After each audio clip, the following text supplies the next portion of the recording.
মসজিদকে পায়খানা ঘরের সঙ্গে তুলনা করে ফেলি। হয়তো আমাদের অন্তর ঠিক আছে, কিন্তু বাহ্যিক দৃষ্টিতে কি হয়? অর্থাৎ আল্লাহ নবী সাল্লাল্লাহু আলাইহি ওয়াসাল্লাম বলেছেন এটাই যে তলাবুল ইলমি ফরিজাতুন, ইলম অন্বেষণ করা ফরজ। অর্থাৎ মৌলিক বিষয়গুলো আমাদের জানতে হবে। তো আমি আর বেশি কথা বলবো না, এই জন্য আমি আলহামদুলিল্লাহ মক্তব আমার জায়গা হয়েছে। আর বড়দের নিয়ে সপ্তাহে একদিন বসা হয়, নামাজের ফরজ কটা, গোসলের ফরজ কটা, এ বিষয় আমি আর বলবো না। আলহামদুলিল্লাহ আগামীতে কথা হবে এ বিষয় খুব সুন্দরভাবে বলবেন আমাদের সম্মানীয় বক্তা হযরত মাওলানা রজব আলী সাহেব, জামিয়াতুল বানাত হাজিয়াতুল কুবরা।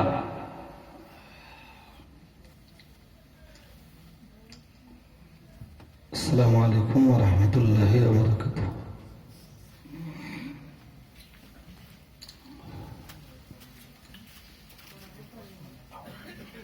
نحمده ونستعينه ونستغفره ونؤمن به ونتوكل عليه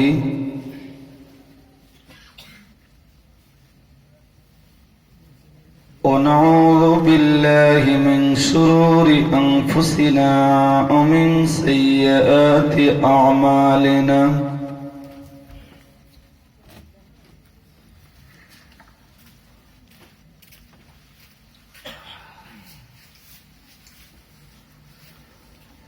من يهده الله فلا مضل له ومن يضلله فلا هادي له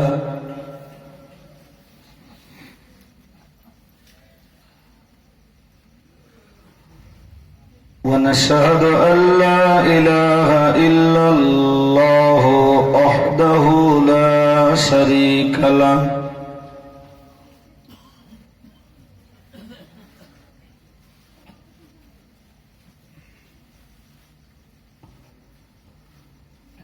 ونشهد أن سيدنا ونبينا وحبيبنا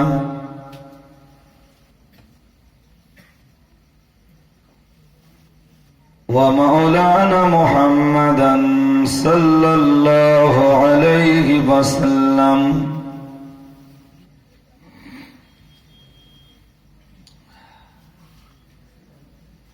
صلى الله عليه وسلم عبده ورسوله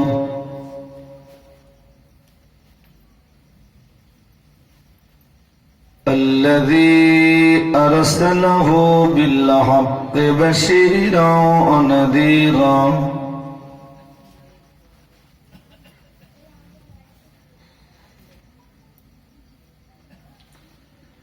وداعيا إلى الله بإذنه وسراجا منيرا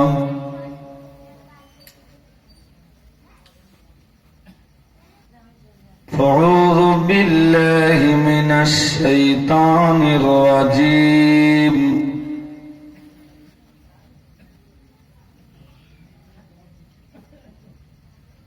بسم الله الرحمن الرحيم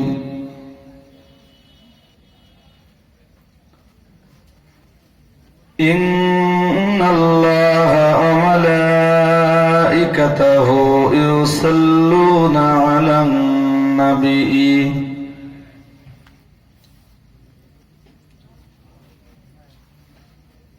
يا أيها الذين آمنوا صلوا عليه وسلموا تسليما اللهم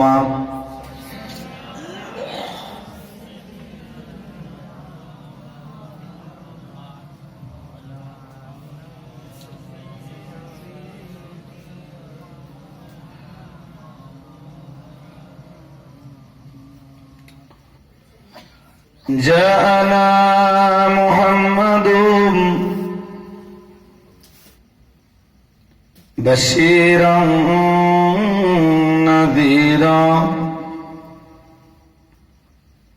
صلوا عليه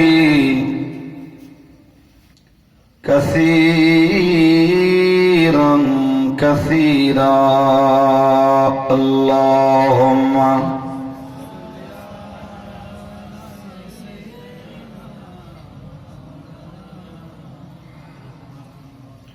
وعلى آله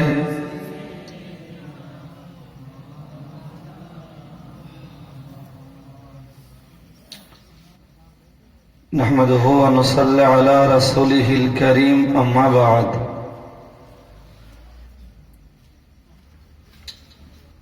فأعوذ بالله من الشيطان الرجيم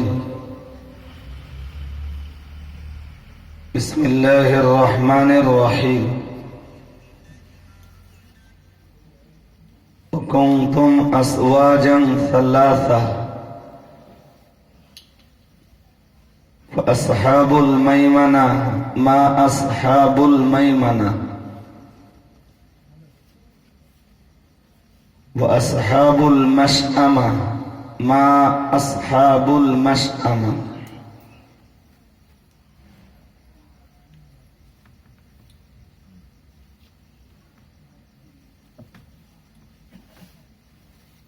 والسابقون السابقون أولئك المقربون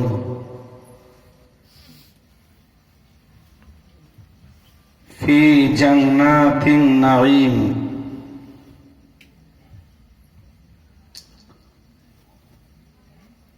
আজকের মাহফিলের মাননীয় সভাপতি সাহেব,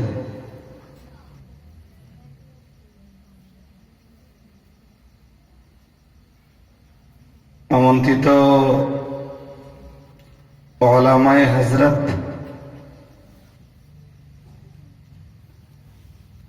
সমাবেত শ্রোতা মণ্ডলী, সম্মানিতা আল্লাহওয়ালি মায়েরা,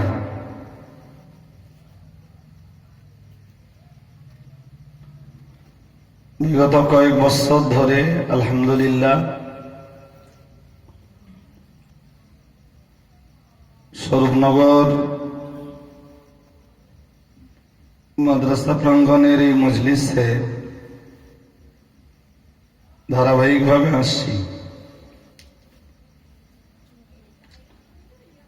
এবছরও একদম নির্দিষ্ট সময়েই এসছি।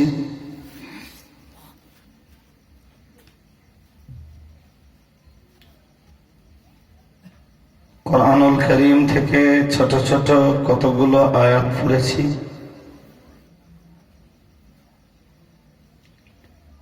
ছোট্ট একটা হাদিস পড়েছি। কতগুলো আয়াত পড়েছি, আয়াতের অনুকূলে কিছু হাদিস আসবে, সেগুলো আপনাদের কাছে উপস্থাপন করবার নিয়ত করছি। আল্লাহ কবুল করুন। সকলে বলুন আমিন। আওয়াজ নেই কেন? বলুন না আমিন। ঘুম পাচ্ছে আপনাদের নাকি? সবে তো আমি শুরু করেছি। একটা নির্দিষ্ট জায়গায় পৌঁছানোর ইচ্ছা আছে।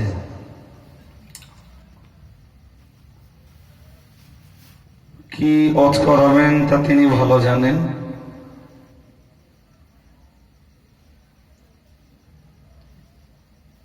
তবে সভাপতি সাহেবের দাবি আমার কাছে,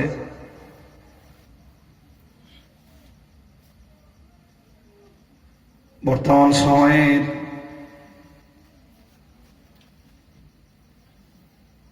একটি ফিতনা হলো গায়রু মুকাল্লিদিন ফিতনা। আমি একটু অন্যভাবে বলছি। তার মানে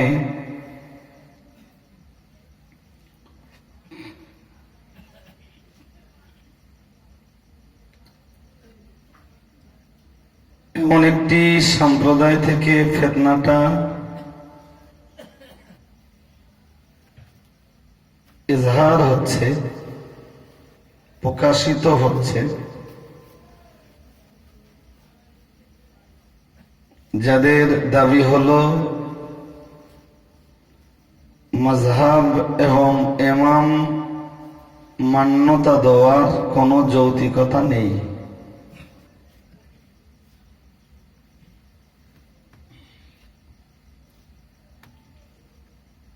যারা বসেছেন আমি তাদের জ্ঞাতার্থে এই কথাগুলো বলছি। আমার আওয়াজ বলো ওই দূর থেকে মাইকের আওয়াজ যারা শুনছে তাদের জন্য না, মজলিসের তামাম রহমত যতটুকুই আল্লাহ দেবেন তা তারাই পাবে যারা সামিয়ানার তলে এসে বসবে। আল্লাহ কবুল করুন, বলুন আমিন। একটু আওয়াজ দিয়ে বলুন আমিন। যারা আছেন তাদের সবাইকে একটু সতেজ হয়ে বসবার অনুরোধ করছি। সতেজ মানে বোঝেন তো, হাঁটু হাঁটু ছেড়ে দিয়ে বসেন, দেখবেন দেহে একটু তেজ আসবে। কোরআন হাদিসের মাহফিলে একটু অক্সিজেন পাওয়া দরকার আপনাদের। কোরআন হাদিসের অক্সিজেন পেলে ইমানদাররা তো চাঙ্গা হয়। وَإِذَا تُلِيَتْ عَلَيْهِمْ آيَاتُهُ زَادَتْهُمْ إِيمَانًا وَعَلَى رَبِّهِمْ يَتَوَكَّلُونَ। সুবহানাল্লাহ। সূরা আনফালের দ্বিতীয় আয়াতে মহান আল্লাহ ইমানদারদের গুণের বিবরণ দিতে যে বলেছেন, ইমানদার তারা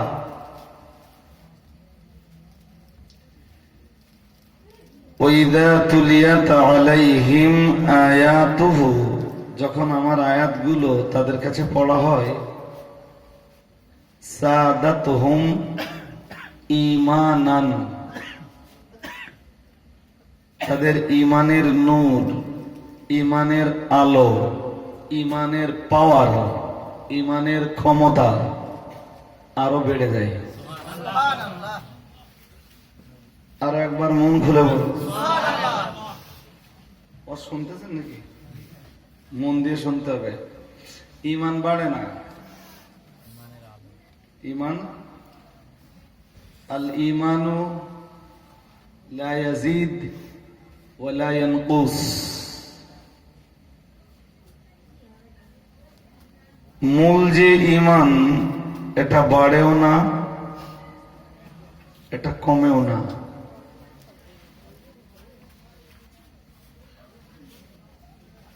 যারা আছেন খুব মন দিয়ে কথা শুনতে হবে। আপনারা যদি আধ ঘন্টা শুনেন, আধ ঘন্টা, আমি তো আখেরি বক্তা, খিচুড়ি রান্না কমপ্লিট নাকি? আলহামদুলিল্লাহ। 1 ঘন্টা শুনলে 1 ঘন্টা, তার চেয়ে একটু বেশি শুনলে একটু বেশি, একটু কম শুনলে একটু কম। যতক্ষণ আপনাদের চাহিদা জোর করে অশোনানোটা, আমি পক্ষপাতী নই,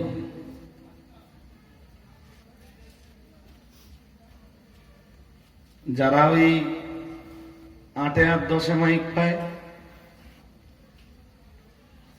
ওদের একটু ওদের নেশা টেশা আছে, যেন 2 ঘন্টা বলতে পারি।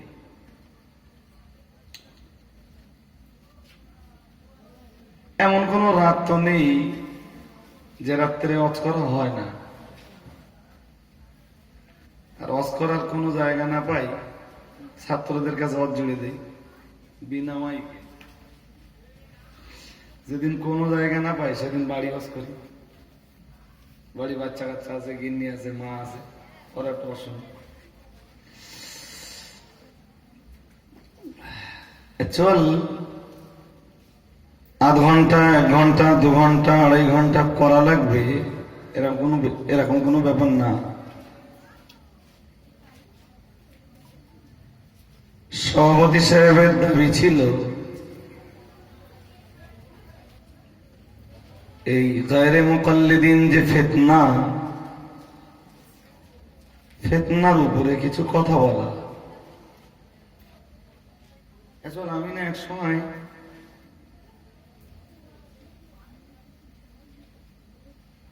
আহলুস সুন্নাহ ওয়াল জামাআ, যে দলটা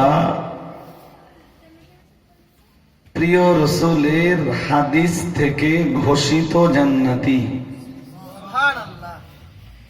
একটু মন খুলে বলেন। সেটা হলো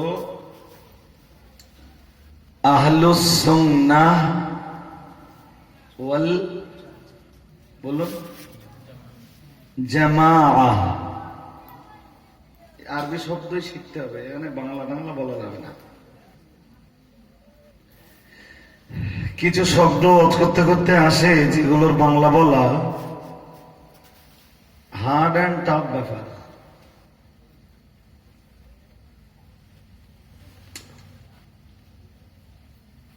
আমি এই আহলুস সুন্নাহ ওয়াল জামাআতের মতবাদ ভুক্ত নয়, আকীদা ভুক্ত নয় যারা,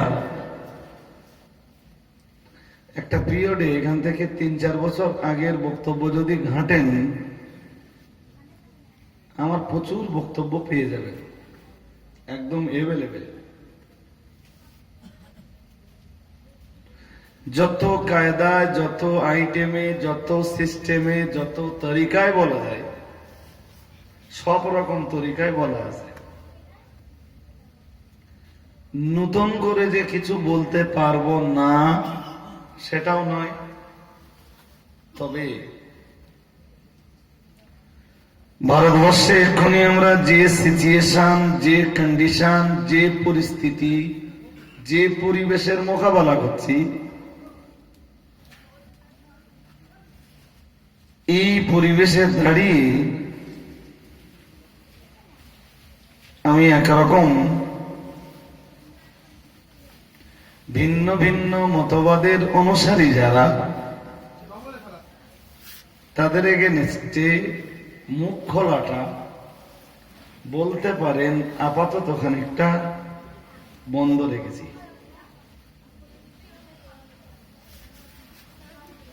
কথা শুনছে না মানে কি? একদম পরিবেশ পরিস্থিতির মোকাবেলায় আমরা যে কন্ডিশনে পৌঁছেছি, আমাদের ঝগড়া করার মতো কোনো জায়গা নেই।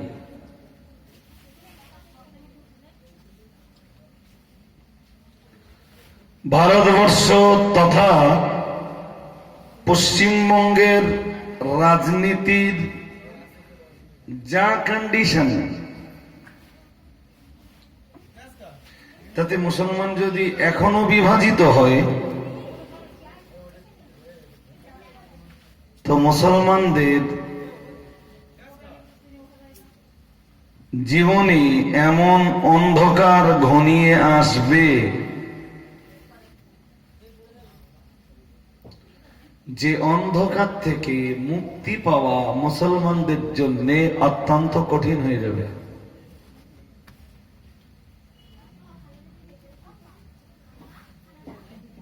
খুব সহজ করে বলছি, তাতে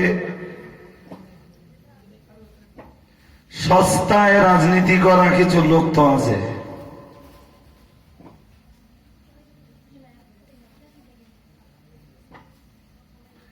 জানি না ইসলামের রাজনীতি নিয়ে তাদের ধারণা কতটা স্বচ্ছ।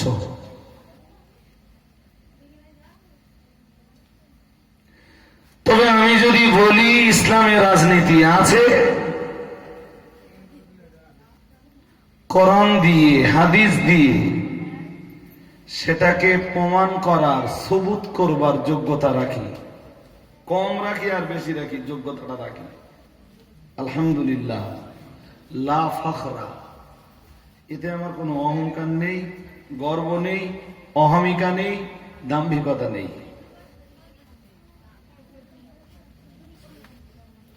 আবার বলছি,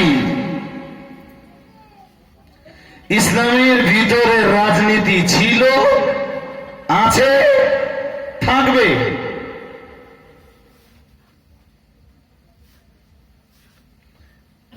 কিন্তু যারা ইসলামের রাজনীতি নিয়ে বড্ড লাফাচ্ছে, আমি দায়িত্ব নিয়ে বলছি, সুন্নাত ওয়াল ইন্ডিয়া সুন্নাত ওয়াল জামাতের আলেমদের কাছে না শুনে ইসলামের রাজনীতির পক্ষে একটা আয়াত, একটা হাদিসও তারা খুঁজে বার করে দেখাতে পারবে না। আওয়াজটা উড়ো ফায়ার। সবাই বলে ইসলামের রাজনীতি আছে, তা আমি একটু বলি, আমার কথা কি বুঝতে পারতেছেন? আমি আবার বলছি, ইসলামের রাজনীতি নেই এটা আমি বলবো না, আছে আছে আছে। তুমি একটু খুঁজে দেখাও।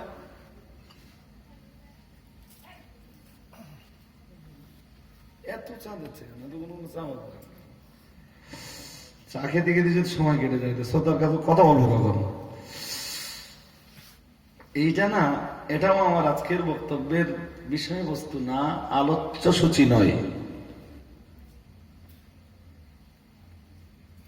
প্রসঙ্গ এলো বলে ফেললাম।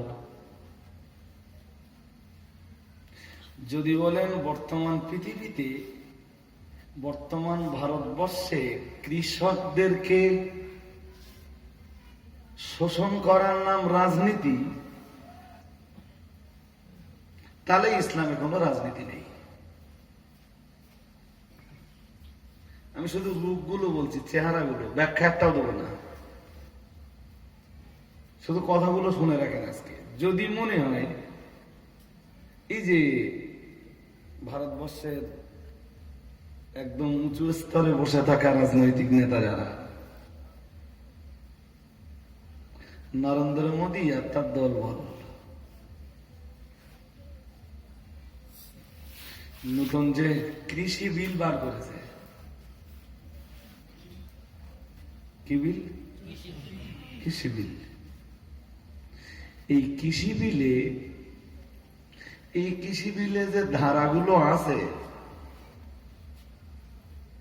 যে নিয়ম নীতিগুলো নির্ধারণ করা হয়েছে, যে মূলনীতিগুলো জায়গা দেওয়া হয়েছে, এতে কৃষকরা তাদের অধিকার বুঝে পাবে না। এতে কৃষকরা হবে বঞ্চিত, এতে কৃষকরা হবে লাঞ্ছিত, এতে কৃষকরা হবে অপমানিত, শোষিত। এইটার নাম যদি রাজনীতি হয়, তাহলে ইসলামিক রাজনীতি নেই।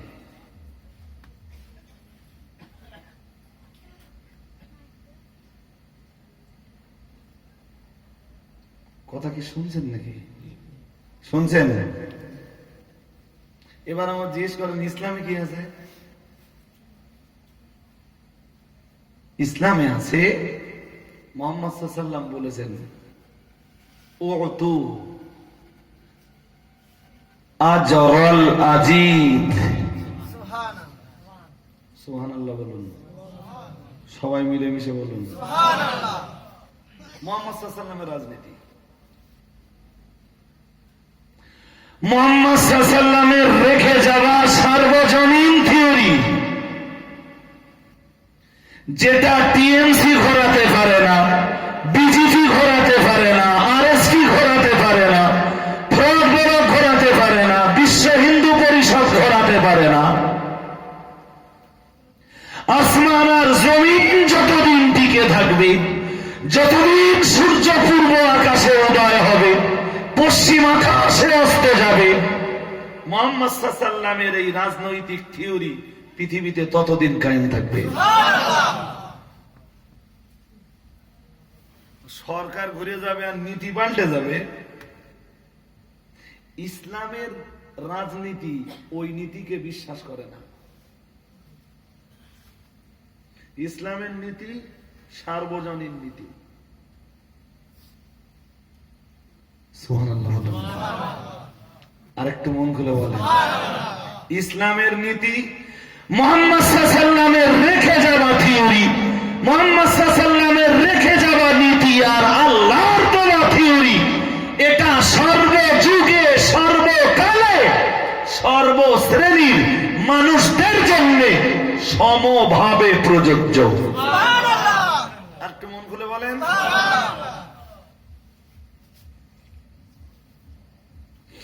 এরা ভারতবর্ষের উচ্চ স্তরে পৌঁছে যাওয়ার পরে এরা বলবে কৃষকদের জন্য আগে যে নীতি ছিল ওই নীতি আর থাকবে না, আর নতুন করে তৈরি করা দরকার। কংগ্রেস ক্ষমতা ফিরে পাওয়ার পরে বলবে বিজেপি যা করে গেছে আমরা ওটা মানলাম না। আমার কথা কি শুনতেছেন? শুনতেছেন? আল্লাহ দেওয়া থিওরি আর মুহাম্মদ সাল্লাল্লাহু আলাইহি ওয়াসাল্লামের বাস্তবায়ন যেটা পৃথিবীতে ছিল ওর কোন পরিবর্তন জোর করে বলেন যেমন ছিল তেমন আছে, কিয়ামত পর্যন্ত তেমন থাকবে। রাখার দায়িত্ব আল্লাহ, রাখার দায়িত্ব তুমি মানলে না মানলে আল্লাহ আল্লাহ রসুলের বয়ে গেল। কি বলেছেন ওইটা শুধু বোঝাচ্ছিলাম, আরবিটা পড়েছিলাম। শোন, আমি না আমাদের বঙ্গনুর পত্রিকার সম্পাদক মুফতি আব্দুল মাতিন সাহেব হুজুর বর্তমান পরিস্থিতি নিয়ে সবচেয়ে বেশি বিরান খাওয়ান। আমার মনে হয় আর কি, আমার ব্যক্তিগত চিন্তা চেতনার কথা বলছি, আমি যে একেবারে ঘামাই নেতা না, ঘামাই, তবে আমার যেন মনে হয় যে যে টাইমটা অতি ঘামাবো ইসলামের রাজনীতি আর বর্তমান রাজনীতি মেলাবো, ওই টাইমটা আরো কোরআন হাদিস নিয়ে গবেষণা করি না, যদি কিছু পাওয়া যায়। আমার মনের কথা। মাদিন সাহেব তো বিরাট, আলহামদুলিল্লাহ, আল্লাহ তার হাত কিসমত দারাজ করুন, বলুন আমিন। অনেক অনেক সময় ধরে এবং তার লেখা আপনি দেখবেন সারা বাংলায় মুসলিমদের যত লিডার আছে মাদিন সাহেব হুজুরের এক একটা লেখা, ফেসবুকের এক একটা পোস্ট এতটা সময় উপযোগী যা পশ্চিমবঙ্গের দোসরা কোন নেতা লিডারের সঙ্গে তুল্য মূল্য বিচারই করা যায় না। প্রত্যেকটা পোস্ট দেখবেন, সে এনআরসি হতে পারে, তালাক নিয়ে হতে পারে, কাশ্মীরের 370 ধারা রদ নিয়ে হতে পারে, কৃষি বিল নিয়ে হতে পারে, ভারতবর্ষের বর্তমান সিচুয়েশন কন্ডিশন নিয়ে হতে পারে। আমি এসব ব্যাপারে না হুজুরের বিরাট ফলোয়ার। আবার কোরআন হাদিসের ব্যাপারে আমি মুফতি সাহেবের বিরাট ফলোয়ার।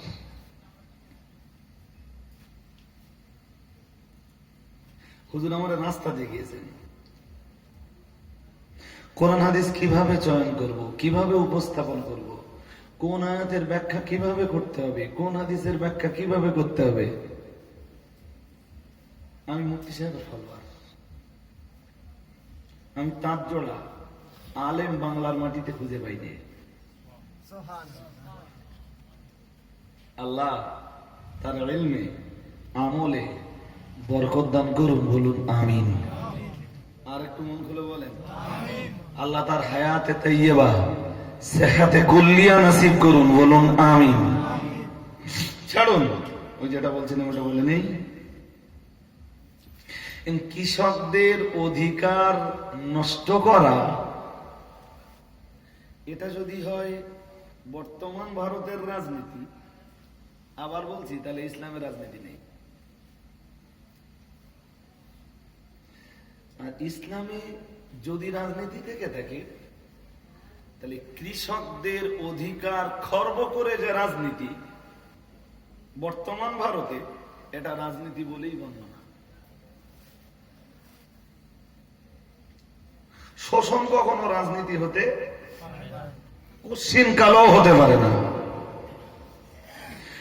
ইসলামে শোষণের কোনো জায়গা নেই, ইসলাম শোষককে ঘৃণা করে, শোষককে ঘৃণা না করলেও তার শোষণটাকে ইসলাম ঘৃণা করে এবং ইসলাম তার শোষণ কার্যটাকে মানে প্রতিবাদ জানায়, ধিক্কার জানায়। আপনি হাদিস পড়ে দেখুন, ইসলামের রাজনীতি নেই মানে আপনি আন্দাজ পাচ্ছেন না কত হাদিস বেরোবে খুঁজে বার করলে, কোরআন শরীফের কত আয়াত বার হবে, একটা দুটো সে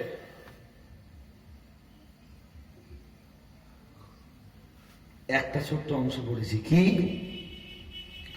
আল্লাহ পাকের রাসূল জানিয়েছেন, ও তো আজরাল আজির, আল্লাহ পাকের রাসূল জানিয়েছেন, ও আমার সাহাবীরা মনে রাখো, ও আমার উম্মতরা মনে রাখো, আমি রাসূলুল্লাহ আমার এই থিওরি শুধু আমার জীবদ্দশার জন্য নয়, আমার ইন্তেকালের পরে 100 বছর পর্যন্ত পৃথিবীতে যারা আসবে তাদের জন্য নয়, 500 বছর পর্যন্ত পৃথিবীতে যারা আসবে শুধু তাদের জন্য নয়। আল্লাহ পাকের রাসূল বুঝিয়ে গেলেন কিয়ামত পর্যন্ত যারাই আসবে আমি রাসূলুল্লাহ আমার রেখে যাওয়া এই নীতি সবার জন্য বহাল থাকবে। নীতিটা কি? নীতিটা হলো নবীজি বললেন, ও অতু দাও দাও, প্রদান করো, বুঝে দাও। কি বুঝে দেবে? আজরাল আজিদ, শ্রমিকের শ্রমের মূল্য। কথা কি বুঝতে অসুবিধা হচ্ছে না? বাড়ি যাওয়ার ধান্দা করতেছেন? শ্রমিকের শ্রমের মূল্য বুঝে দাও। কাবলা, মেয়েদের এত আওয়াজ হচ্ছে না, এত আওয়াজ হলো না, আমার এই আওয়াজ বলবে না ওরা।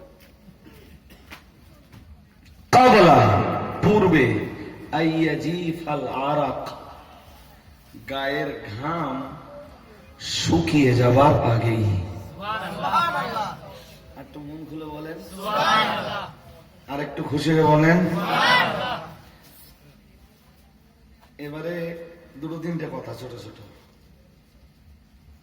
শেষ পর্যন্ত যারা না বুঝতে পারবে চলে গেলে আপত্তি নেই আমার। শুরু করি যান, খানিক কোনো হবে না, ছেড়ে দেবো। হ্যাঁ না বলবেন তো? শেষ পর্যন্ত যারা না বসতে পারবে চলে গেলে আমার কোনো আপত্তি নেই, আমি রাগ করিনি, কারোর জন্য কোনোদিন বদদোয়া করে দেয়নি, এটা আমার অভ্যাস। কেউ চলে গেলি নেক দোয়া দেয়, আল্লাহ লোকটা বাড়ি যাচ্ছে, ফজরের আজান হওয়ার আগেই তার ঘুম ভাঙিয়ে দিও, আর এমন ক্ষমতা দিও যেন সময় মতো ফজরের নামাজ পড়ে, নামাজ আদায় করে তোমার জন্য সাজদায় মাথাটা অবনত করে দেয়। রাত জেগে অশুনে যদি ফজরের নামাজ কাজা করে তো ওর শোনার কোন দাম মূল্যায়ন হবে না। আচ্ছা এবার বলেন, এই যে হাদিসটা শুনলেন, শ্রমজীবীদের শ্রমের মূল্য দাও তাদের গায়ের ঘাম শুকিয়ে যাওয়ার। আচ্ছা চাষ এমনি এমনি হয় না? ওদের চাষিদের শ্রম দিতে হয়। নরেন্দ্র মোদী যে বিলটা পাশ করিয়েছে চাষিদের জন্য, কৃষকদের জন্য, যে কৃষি আইন, কৃষি বিল, নিউ বিল, নিউ,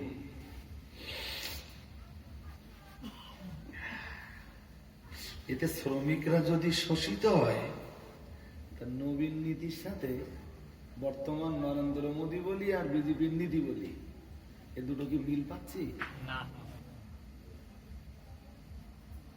ব্যাস হয়ে গেল,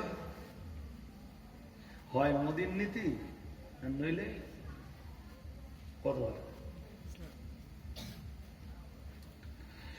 যদি মনে হয় মোদীর নীতি নেব না,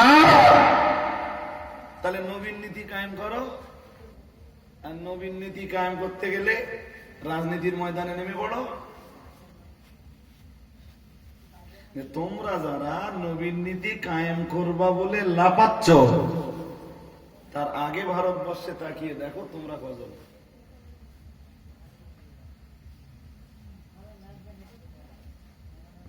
আমার কথা বুঝতেছেন নাকি?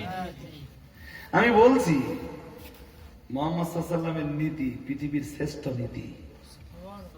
আমি একটা করে হাদিস বার করবো, ওই হাদিসের ভিতর থেকে নবীর রাজনীতির তত্ত্ব বার করে থাকবো ইনশাআল্লাহ। একটা আয়াত পড়বো, পড়ে বলে দেব যে এই আয়াতের এই জায়গা থেকে রাজনীতির কথা সুবুত হয়। রাজনীতি তো পৃথিবীর শ্রেষ্ঠ নীতি। যত মিস্ত্রি আছে রাজমিস্ত্রি শ্রেষ্ঠ মিস্ত্রি, ঠিক না? যত পথ আছে রাজপথ, বলুন শ্রেষ্ঠ পথ। যত হাঁস আছে রাজহাঁস, কত আছে? তো পৃথিবীতে যত নীতি আছে শ্রেষ্ঠ নীতি কত? শ্রেষ্ঠ নীতি কোনটা? এবার বলেন মুহাম্মদ সাল্লাল্লাহু আলাইহি ওয়াসাল্লামের কোন নীতিটা শ্রেষ্ঠ না? বলেন বলেন। টোটালটাই রাজনীতি, টোটালটা রাজনীতি। তা টোটালটাই যদি রাজনীতি হয়, তোমরা যারা মুসলিম আছো রাজনীতিতে নেমে পড়ো। রাজনীতিতে নেমে পড়ার আগে আর একবার ভাবো যে ইসলাম সামনে নিয়ে রাজনীতি করতে গেলে শেষ পর্যন্ত প্যান ট্যান থাকবে না যাবে? খুলে যাবে না তো পুরো? আমার কথা বুঝে না, কথা কি বুঝতে অসুবিধা হচ্ছে নাকি? অসুবিধা হয়? অসুবিধা হওয়ার কথা না। আপনি কোন অ্যাঙ্গেল দিয়ে নেবেন আমার বলেন। আমি এখন তো ওয়াজ করব, আল্লাহ যদি রাজি হয় ফজর পর্যন্ত ওয়াজ চালিয়ে যাব ইসলামের এই রাজনীতি নিয়ে আর বর্তমান রাজনীতি। আর প্রত্যেকটা অ্যাঙ্গেলে প্রমাণ করে দেব মুহাম্মদ সাল্লাল্লাহু আলাইহি ওয়াসাল্লামের নীতি শ্রেষ্ঠ নীতি। বলেন আপনি কোন অ্যাঙ্গেল দিয়ে নেবেন? আমি ওয়াজ করিনি কোনোদিন, কোনো মনে ইচ্ছা হয়নি কোনোদিন যে বলি একটু। এই বিজেপির রাজনীতি রক্তের রাজনীতি। কিসে? জোর করে বলেন কিসে? ইসলামের রাজনীতি আপনি ভাবতে পারবেন না। ঘুম পাচ্ছে নাকি? একটা তথ্য দিই। আখলাক ভাইকে গরুর গোশতের দই দিয়ে পিটিয়ে মারা হয়েছিল, মনে পড়ে আপনাদের? ফ্রিজের ভিতরে গরুর গোশত আছে, পিটিয়ে পিটিয়ে শেষ করে দেওয়া হলো।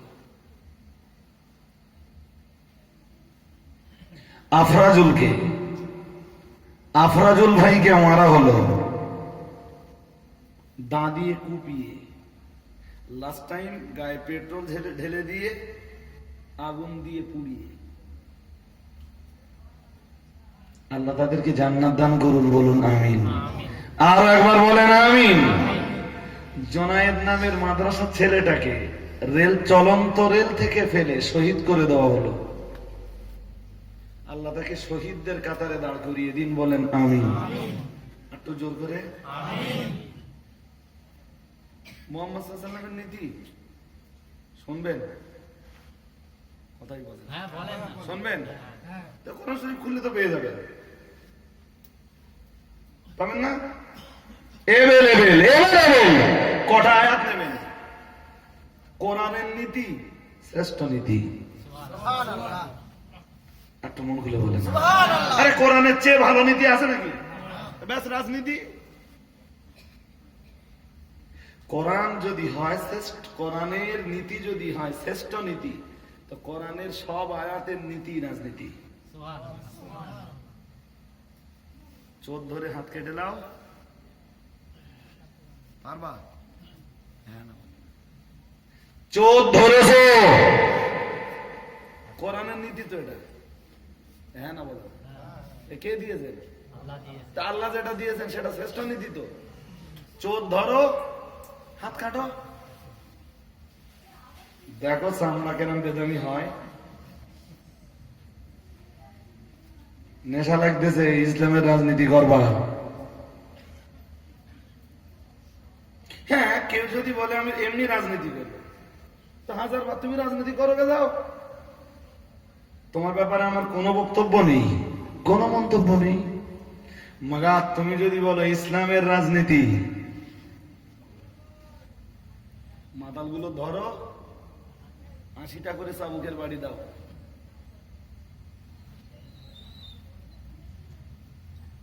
দাও, পারবা না, তাহলে গলা বাজারি করে লাভ নেই।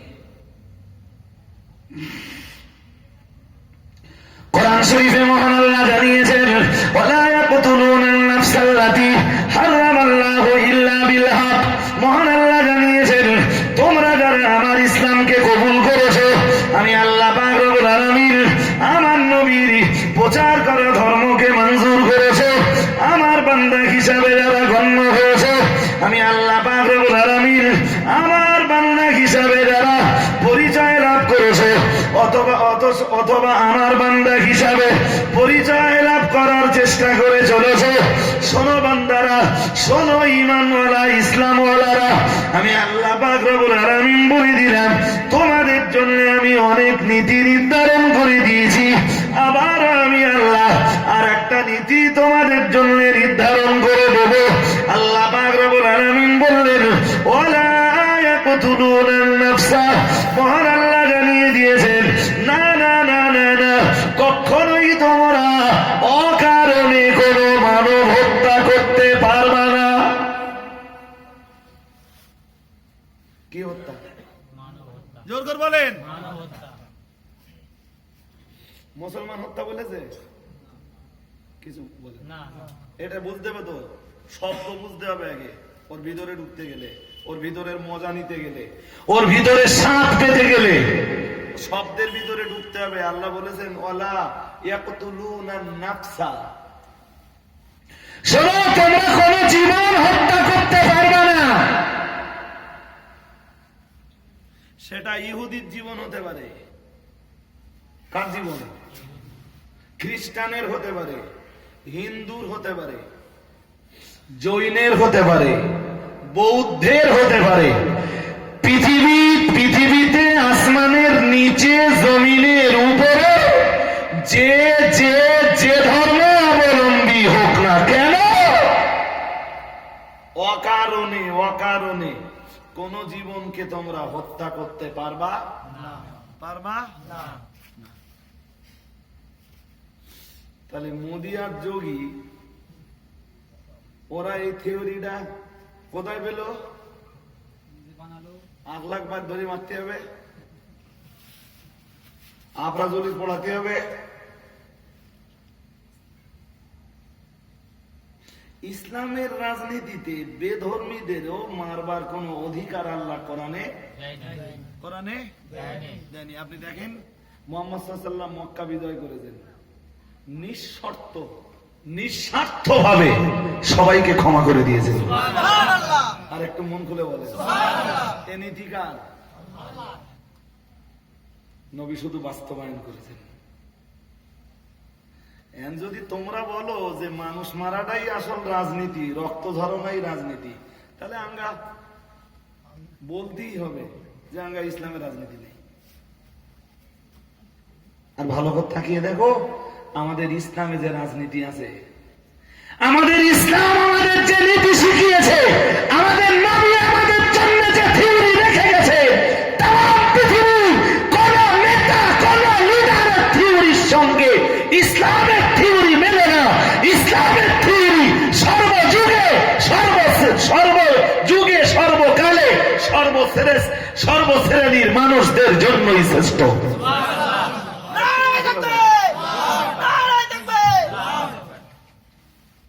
এইগুলো যারা রাজনীতি করে লাভাচ্ছে, এইগুলো আগে বুঝতে পারেন।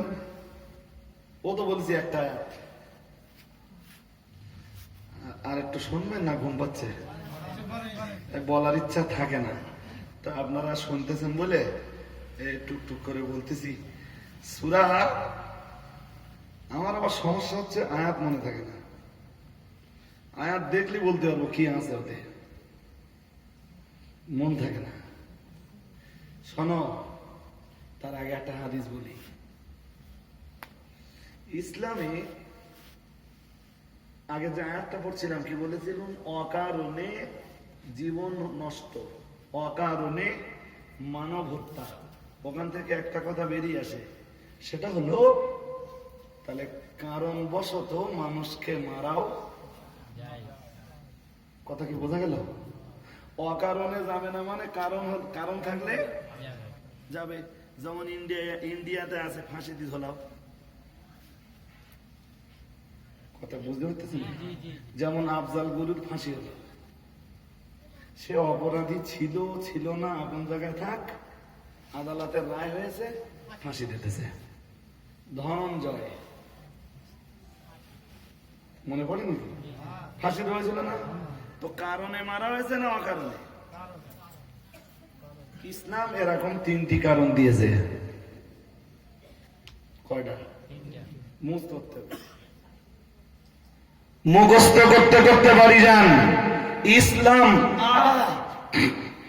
ইসলামে এইরকম 3টি কারণ আছে। নাম্বার 1, পিছনে আওয়াজ হচ্ছে নাকি? ও না না, চাওয়ালা কিছু বলিনি। ও বেচারা দুটো পয়সা যদি রোজগার হয় ওই জন্য মানা টানা করিনি। আপনাদের কি মনোযোগ আছে না হারিয়ে ফেলেছে? যদি মনোযোগ থাকে, একটু যারা দূরে আছেন কাছে আসলে বড্ড ভালো হয়। আসবেন প্লিজ। আগের চেয়ে মজলিসটা অনেকটা মানিয়েছে। এই সাইডে ডান সাইডে আপনারা একটু কাছে আসেন, আপনারা একটু আগান। কি হবে এই সাইডে? এই ছেলে আরো এগিয়ে না ভাই। আরে ভাই, হুজুরদের যত কাছে আসবি তত ভালো হবে, জীবনে কল্যাণ হবে। এই ফাঁকাটা একদম এই ডান সাইডে যেসব যুবকরা বসেছো ভাই, আমি না তোমাদের খুব ক্লোজ ফ্রেন্ড। এসো একটু কাছে এসো ভাই, শ্রোতা বেশি লাগবে না। এই যারা বসেছেন তাতেই হয়ে যাবে ইনশাল্লাহ, যারা এসছেন এতে হয়ে যাবে। মন দিয়ে শোনুন এবার। কারণ বলেছি কটা? 3টা। নাম্বার 1, আন-নাফসু বিন-নাফস, আয়াল কাতলু বিল কাতল, হত্যার বদলে হত্যা। এ বিধান দিয়েছেন কে? কেউ হত্যা করেছে, প্রমাণ হয়েছে যে হত্যা করেছে, ওর মুন্ডু উড়িয়ে দাও, কোনো গল্প হবে না। ওরে যদি বেচকে রাখা হয়, এখন 1টা মেরেছে, এরপরে 5টা মারবে, ঝেড়ে দাও। আর শুধু ঝাড়লে হবে না, ঝাড়বার সময় পোষান হবে, অমুক দিন এত তারিখ বেলা 1:30 অথবা 1:35, চতুর্দিকে হাজার না লক্ষ লক্ষ মানুষ দাঁড়িয়ে দেখবে দৃশ্যটা। হত্যার মতো জঘন্য অপরাধ পৃথিবী থেকে উৎখাত হয়ে যাবে। তো দেশে মানুষ মরা, ইন্ডিয়ার মতো দেশে মানুষ মরা, মাছি মরা, মশা মারার চাইতে আরো বলুন ইসলামের আইন থাকলে মানুষের জীবনের মূল্যায়ের হতো। কিন্তু টাকার জন্য মানুষ মরে। ডাকাত ধরেছে, ওর কাছে 40,000 টাকা ছিল, দিচ্ছাচ্ছিল না, দেশে গলায় ছুরি চেলগে দে, ওরে বাগানে ফেলে দে, টাকা যা ছিল, মোবাইলটা সব ছিল, ওদের জন্য চলে গেছে।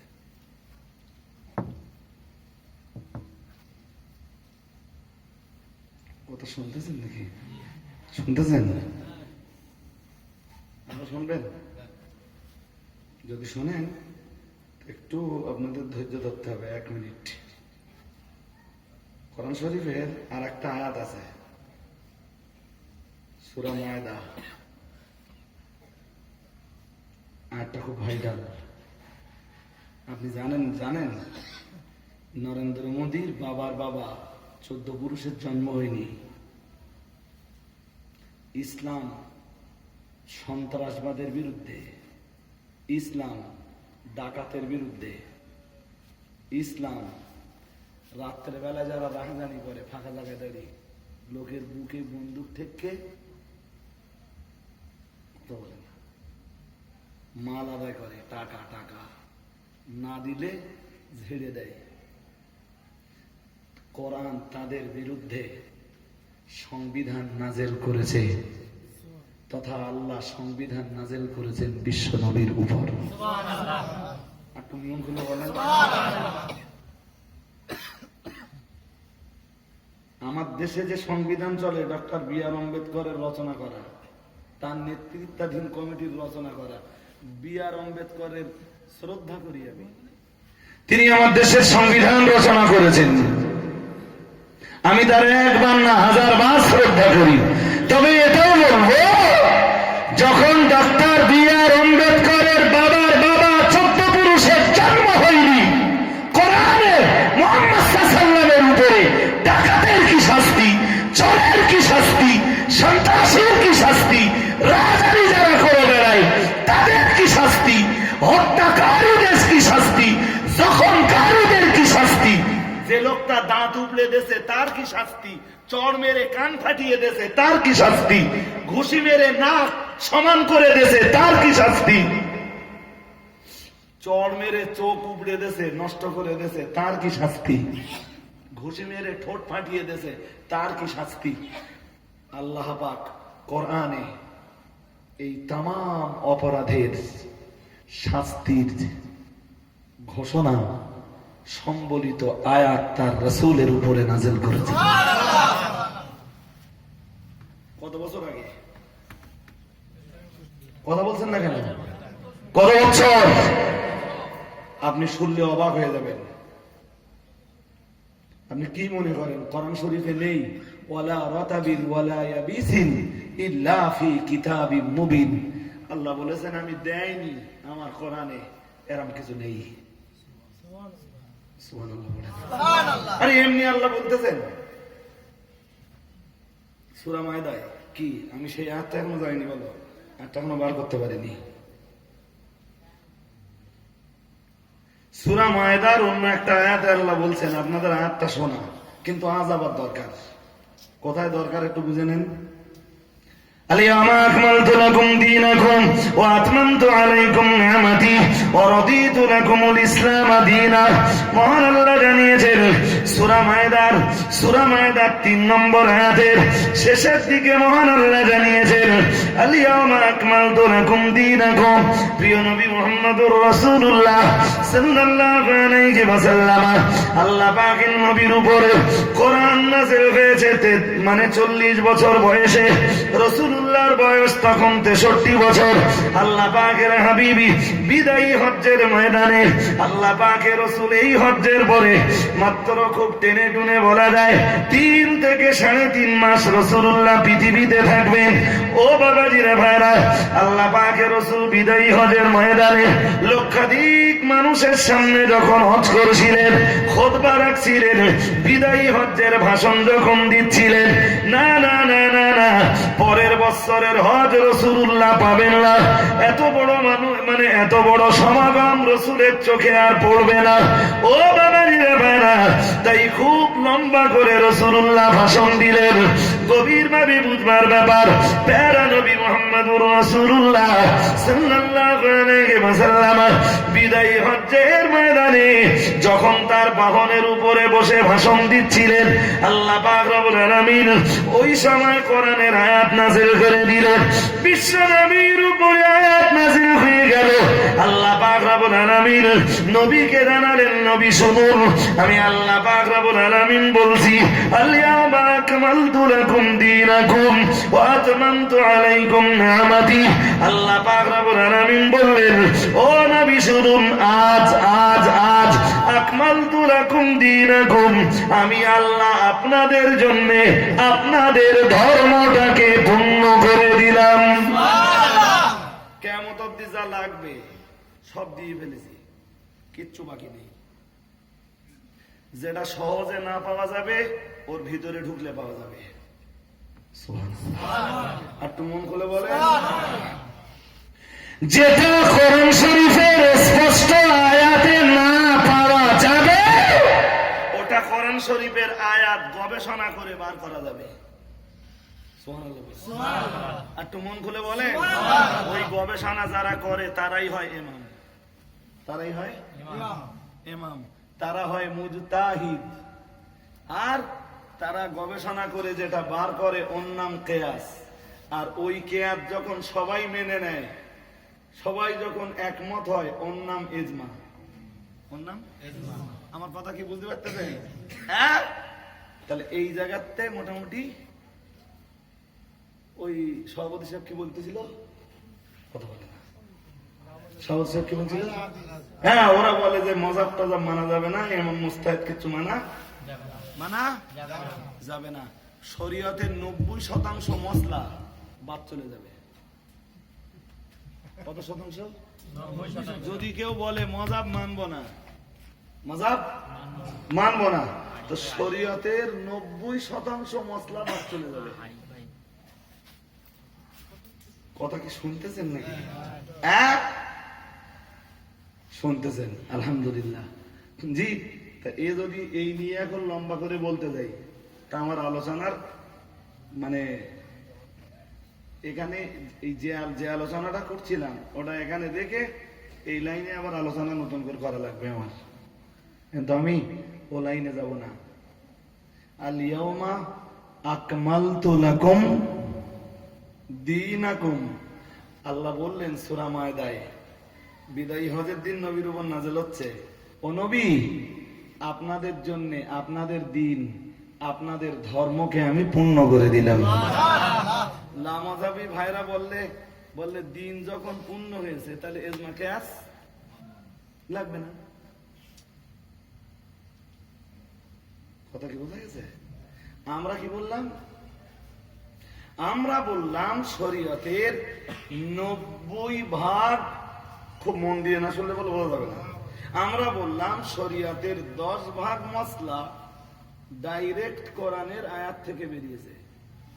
কত ভাগ? 10%।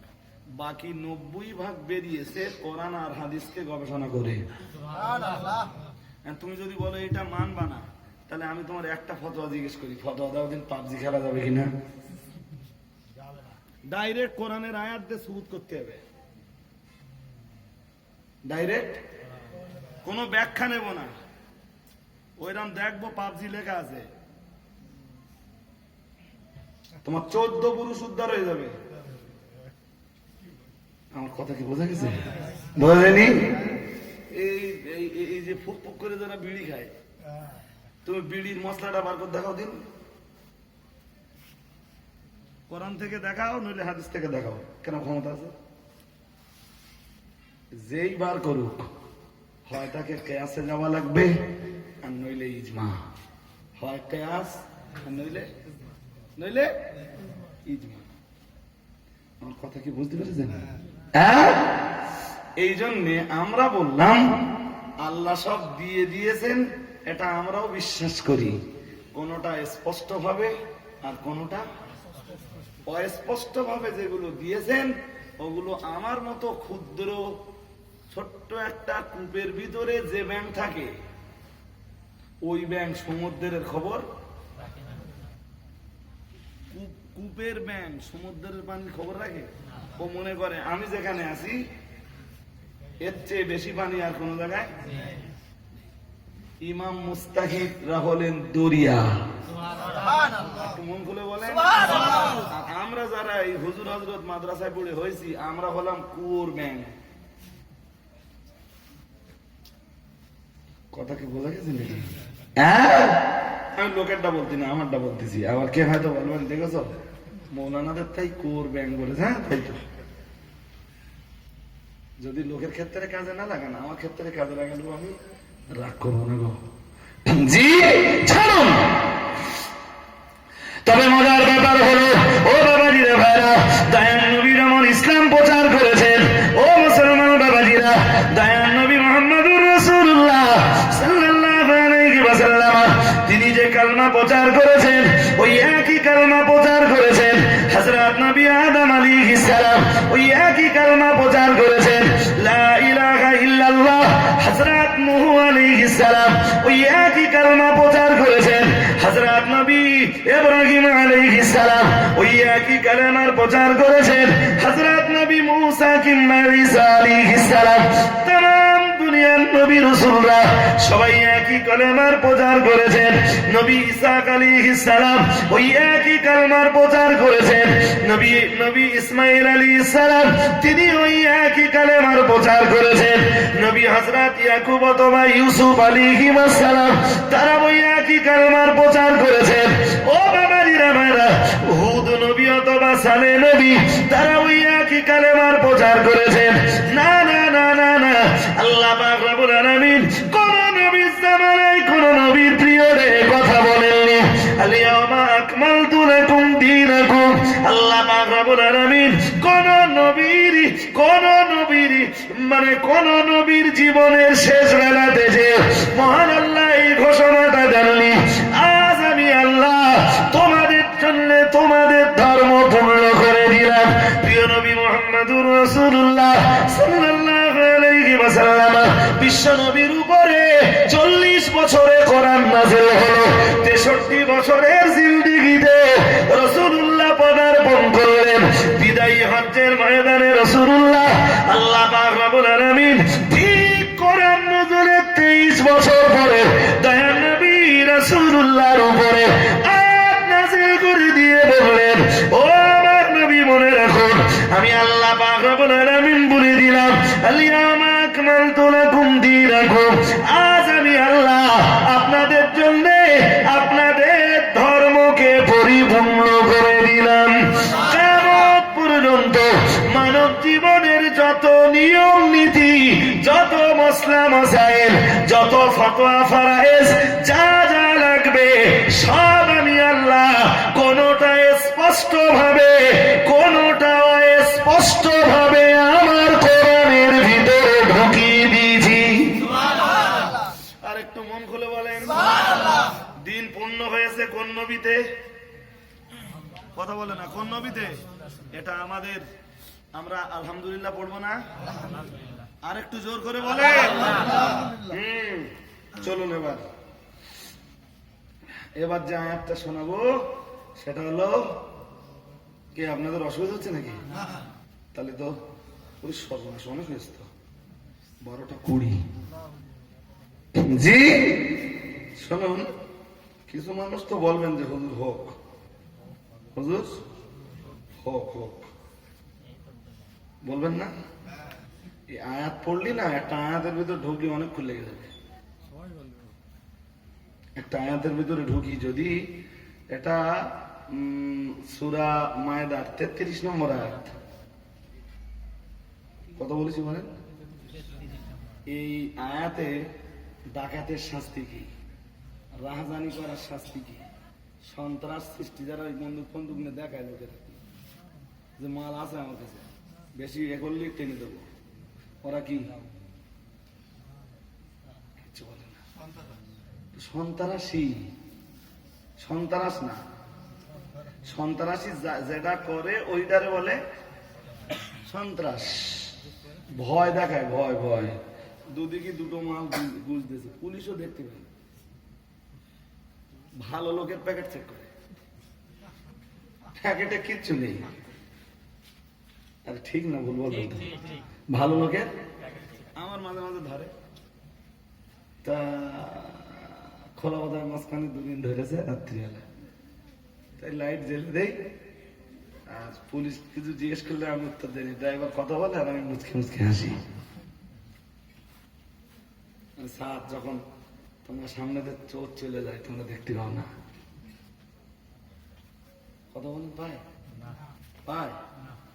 আপনি জানেন পুলিশ যদি অ্যালার্ট হয়, বসিরহাট থানা বা মাটিয়া থানার আন্ডারে বা দেগঙ্গা থানার আন্ডারে যে থানা পুলিশ অ্যালার্ট হবে, একটা অপকর্ম হবে না।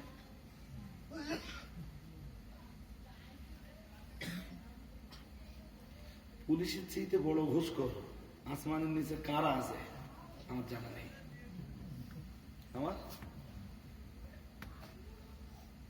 আমার ধরলি মাঝে মাঝে এক একবার বলেও ফেলেছি, রাত্রি ধরেছে তাহলে কাগজপত্র চাচ্ছে, বসিরহাট থানার বাইরে আর কি, এরা কাগজপত্র কোনোদিন চায়টাই না। স্যার টাকা দেবো না কাগজ দেবো? আমার মুখের দিক দেখে বলতেছে, কি বলতেছেন স্যার? বলছিলাম টাকা দেবো না কাগজ দেবো?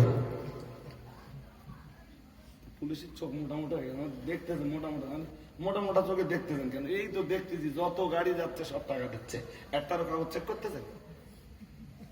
আর আমারে ধরে বলতেছেন, আমার দেখে কি মনে হচ্ছে যে আমি চোর চারটা গুন্ডা বদমাইশ? আমারে ধরে বলতেছেন কাগজ দাও, তা আপনার কি মনে হচ্ছে আমার কাগজ নেই? আপনি জানেন না, আমি রাত্রেবেলা যখন সময় কম থাকে, এত গরম থাকি, পুলিশ ধরলে এত গরম হই, পুলিশ আমার চোখের দিক তাকাতে সাহস পায় না। সময় নেই ধরে বলতে কাগজ দেন। স্যার নাম্বার লিখে রাখেন, কালকে থানায় যে কাগজ দেখে আসবেন, দেখে আসবেন, সময় নেই। মুফতি সাহেব জীবনে কম ধমকেছে। মুফতি সাহেব ধরেছে এতে বেলেঘাটায়, তা কি একটা পড়লে প্রথম ড্রাইভিং লাইসেন্সটা নেই, তাহলে তোমার গ্রাম, তো স্যার লেখা পড়লেন, স্যার পড়তেছে গ্রাম বালকারা।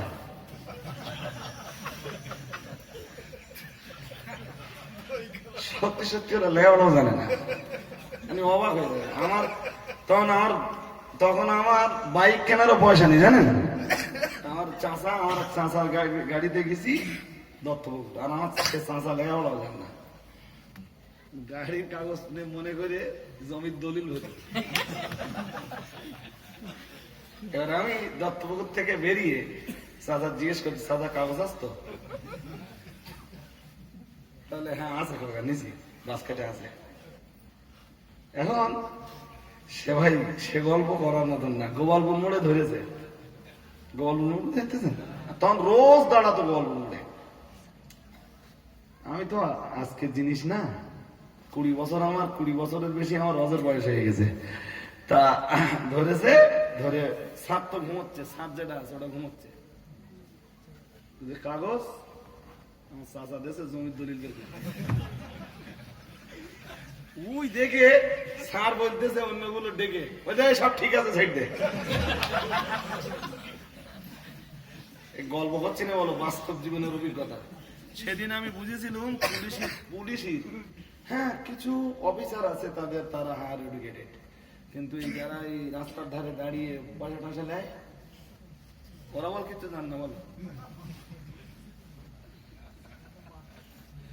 কি করবে? মাঝে মাঝে মাঝে মনে হয় আসমানের নিচে জমি, আল্লাহর জমিনের উপরে এদের চেয়ে বড় ফকিরা।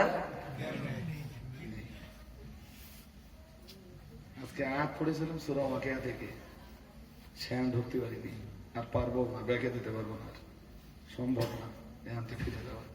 সূরা মায়দার 33 নম্বর আয়াত, এটা মনে রাখবেন, খুব ভাইটাল একটা আয়াত।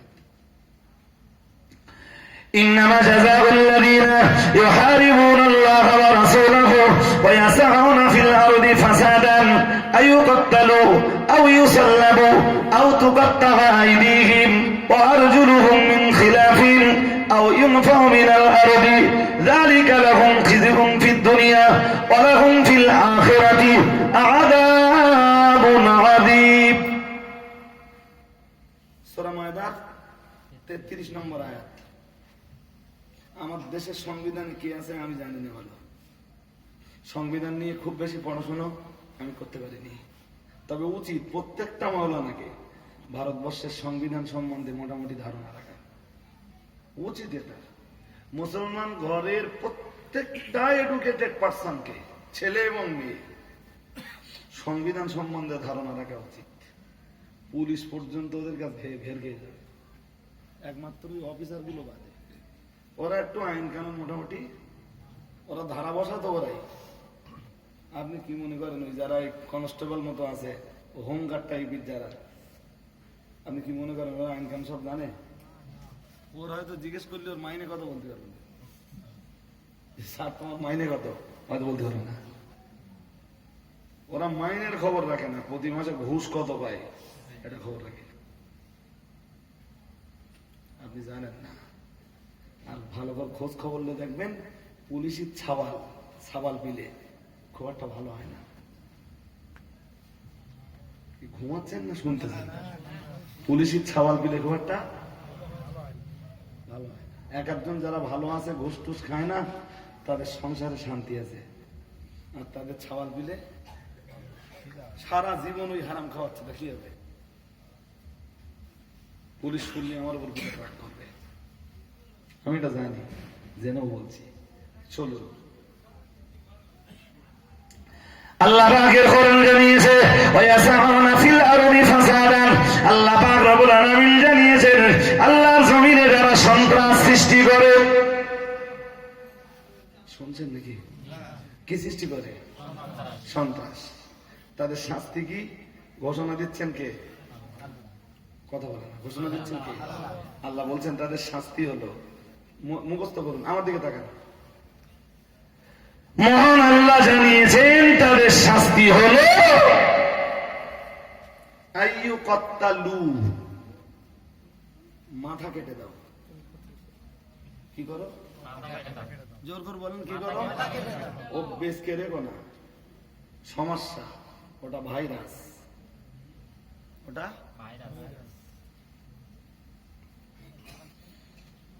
মহান আল্লাহ আবার জানিয়ে দিয়েছেন, আল্লাহ পাক রব্বুল আলামিন জানিয়েছেন আও ইউসাল্লামু, অথবা আল্লাহর জমিনে যারা সন্ত্রাস সৃষ্টি করে তাদেরকে তোমরা ফাঁসিতে চড়িয়ে, মহান আল্লাহ জানিয়েছেন তাদেরকে তোমরা শুলিতে চড়িয়ে দাও। কিসে চড়াও? শুল বোঝেন? সবাই বোঝে না, না বোঝেন তো যারা বোঝে তাদেরকে বুঝে নেবেন, আমি অত বলতে পারতিস না। 2, 3 নম্বরে মহান আল্লাহ জানিয়েছেন আও তুকাত্তাআ আইদিহিম ওয়া আরজুলুহুম মিন খিলাফ। আল্লাহ পাক রব্বুল আলামিন জানিয়েছেন অথবা তোমরা তাদের ব্যাপারে